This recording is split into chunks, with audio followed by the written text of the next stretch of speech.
Hello, I'm Al King. I'm the Global Marketing Director for World of Warplanes, and I'm here with my colleague Misha from the development team, and it's Gamescom 2018. We're looking at the all-new World of Warplanes. As you may recall, the original game suffered from, a lack of fun, in a nutshell. It was confusing, there wasn't enough differentiation between aircraft classes, and a lack of mission variety, and also you died quickly and often. So we needed to fix that, which we did. We relaunched the game last year, called it Warplanes 2.0, and average review scores were about 8.5 out of 10. The big fixes were as follows. Adding some PvE elements into the game, ground targets, which are a key part of battling for air superiority. Significant differences between the different aircraft classes, which are, for the record, fighters, heavy fighters, multi-role aircraft, ground attack aircraft, and bombers. Bombers is an all-new class, and we have German and British bombers in at the moment, and are about to add Soviet bombers, and later in the year, American bombers as well, including the Flying Fortress. What we're now looking at on the screen is the map before you spawn into the air, and you can see the different ground targets there.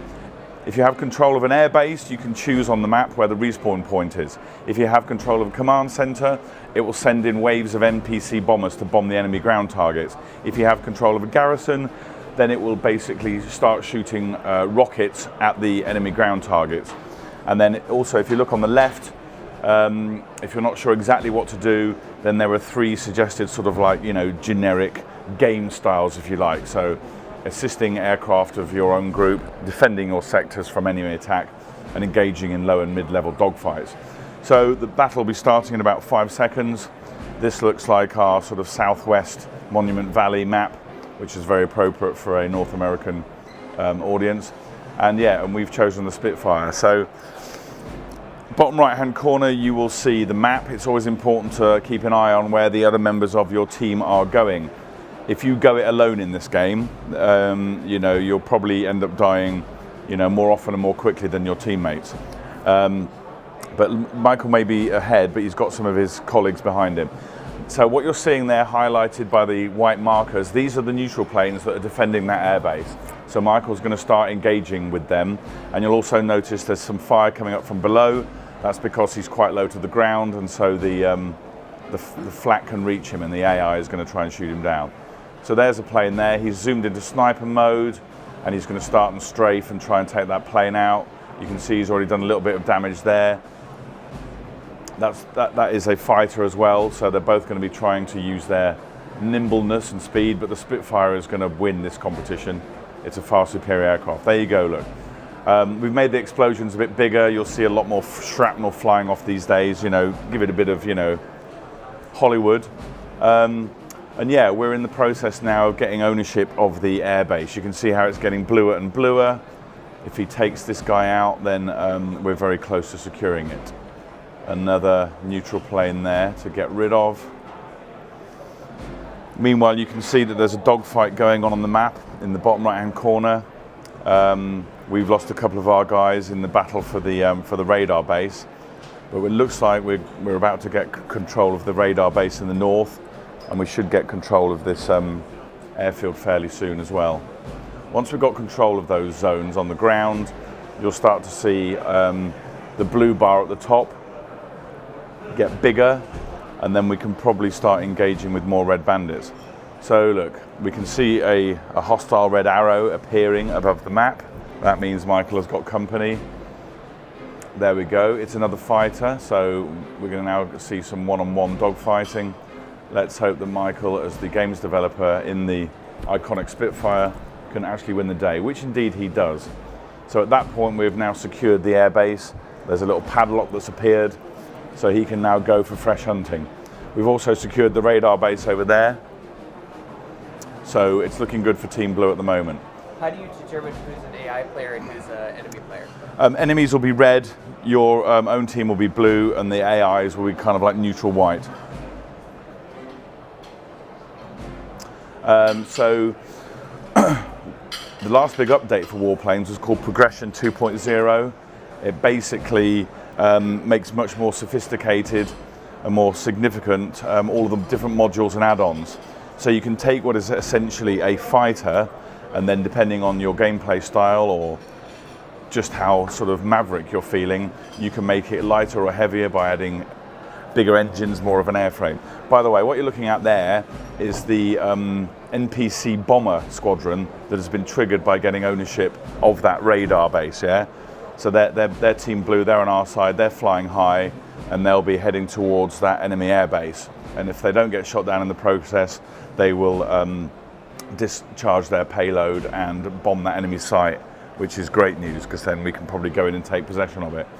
So yeah, we've got 3 zones now captured. Top left, you can see those fireworks going off means we just captured a zone. It's kind of like a little in-game celebration to make you feel good about what you've done. So yeah, Progression 2.0 means that you can really customize your plane in far more detail. There's far more sophistication than before. The next big update we've got is next month, September, when we bring Soviet bombers into the tech tree and a whole new game mode called Bomber Escort. It's probably obvious from the name what you do, but you imagine a sky full of about 20 NPC bombers which are on your side. You and your teammates escort them across the map so that they can bomb the enemy zones. You will be attacked by the enemy team and you'll have to defend them. That's really fun in testing, and we're looking forward to be able to share that with our players. It's also a real mode in warfare. It probably is, and that could well have been the inspiration for it. I don't know. It's a pretty obvious one. It's not that it won't be the first time you've seen it, but yeah, it's good fun. So we need to have it in the game.